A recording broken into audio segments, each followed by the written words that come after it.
budget. Joining us with more now is Bloomberg Daybreak America's anchor David West, and he's in Detroit. Okay, thanks so much, Vani. Yes, I'm in Detroit because the president's going to be coming out of here, but mainly a lot of the attention is in Washington. We're joined now by a man right in the center of the attention, and that is Senator David Perdue of Georgia.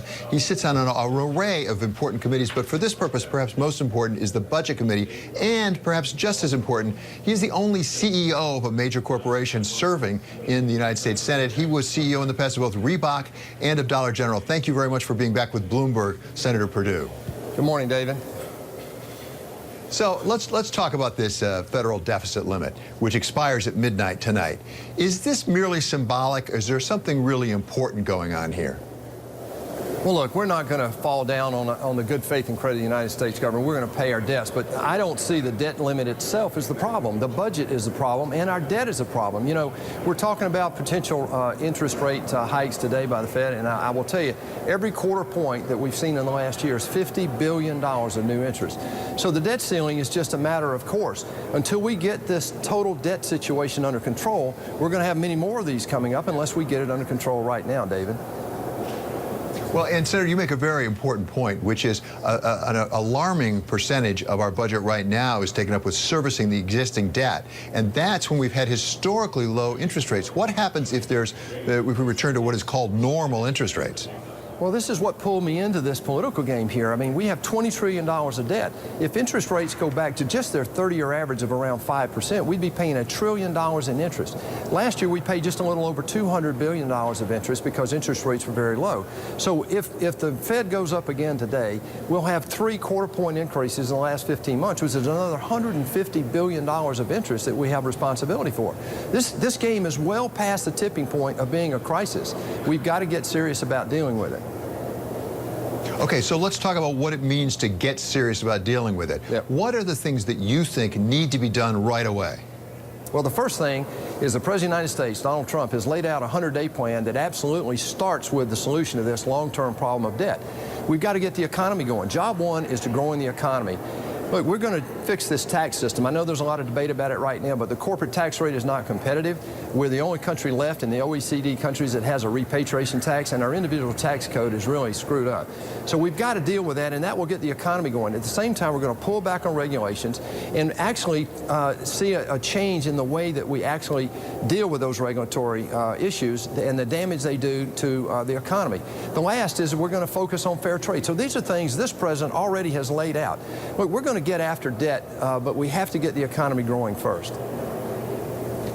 So growth is one part of the solution, but yes. Having run a major corporation, a couple of major corporations actually, you know, and I learned certainly when I was in business, it's almost always both a top line problem and also a cost problem.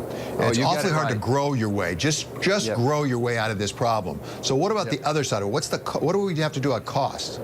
Well, you're so right. In these major turnarounds, and I've been involved in a couple of them, you can never just grow your way out. You can never just cut your way out. It's a combination of the above. And that's what Donald Trump's talking about. What we're talking about right now is the first thing of grow the economy, taxes, regulation, and energy. The second thing is we've got to fix the budget process. The budget process has not worked in 42 years since we put it into place in 1974. The third thing is we've really got to focus on excess spending in the federal government. Our government has grown from $2.4 trillion to $3.9 trillion under the last 2 presidents. Those are constant dollars. We've got to save Social Security and Medicare, and we've got to arrest the spiraling nature of health care costs. We get after those 5 areas, we'll go a long way to solving this debt crisis long term. So, Senator, you pointed right at it, the so-called entitlements, because a lot of that growth in the federal budget that you've referred to actually came in entitlement programs, and yet the president thus far has really indicated he doesn't want to go after entitlements. Is he wrong? Well, what he said is he doesn't want to take any benefits away from people receiving benefits, and I don't either. Nobody in the Republican Party does. But if we develop a long-term solution, which we have to, if we don't do anything, the trust funds of Social Security and Medicare go to 0 in 15 short years. Both parties have been ignoring this for decades, and it's time we actually deal with that. But I don't think it's something we can do this year. I think we've got our plate full between taxes and regulation, trade, nominations and confirmations. So this is a phase 2 issue, and the president's even talked about that in his speech to Congress just a few weeks ago.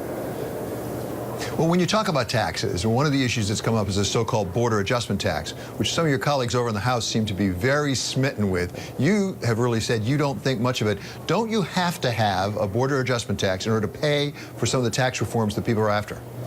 Absolutely not. I mean, the only reason we're talking about a border adjustment tax is in order to pay for the real tax changes that will make a difference in the economy. The corporate tax rate reduction, the elimination of repatriation tax, and changing the individual tax rate to be much more meaningful. Those are things that will grow the economy. The border adjustment tax is regressive. It hammers low-income and middle-income consumers, and it does not foster growth. What it does do is grow central governments. When I saw this happen when I lived in Europe in the 70s, we saw that happen. Their governments grew over 2/3 in a decade after they put something very similar in back then. So this is not something we should be talking about. The only reason we're dealing with this now is, in theory, to pay for it under the current budget process, which I've just said is really not correct for turning this economy around. But if we need those tax reforms, as you say, to really get the economy growing again, and you don't pay for them with a border adjustment tax, doesn't that leave only one alternative, which is to borrow more money, which is part of the problem? Well, I'm not averse to borrowing more money in the short term if, in fact, over the long term, we see that turning the curve down on long-term debt.